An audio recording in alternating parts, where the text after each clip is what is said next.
ताज़ा तरीन वीडियोस के लिए चैनल को सब्सक्राइब करके बेल आइकन और ऑल नोटिफिकेशन पर क्लिक करें ताकि आपको मिले हर अपडेट सबसे पहले।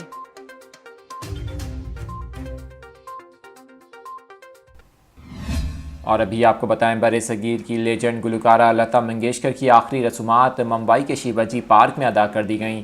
भारतीय मीडिया रिपोर्ट्स के मुताबिक लता मंगेशकर की आखिरी रसूमात में भारतीय वज़ीर आज़म नरेंद्र मोदी, अमिताभ बच्चन और शाहरुख खान समेत सचिन तेंदुलकर भी शरीक रहे।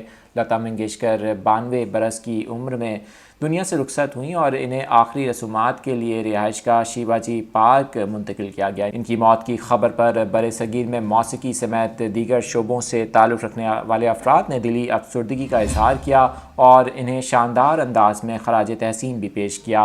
इनकी मौत की खबर मिलने पर अमिताभ बच्चन, सचिन तेंदुलकर, जावेद अख्तर और दीगर नामवर शख्सियात इनके घर पर भी पहुँचीं।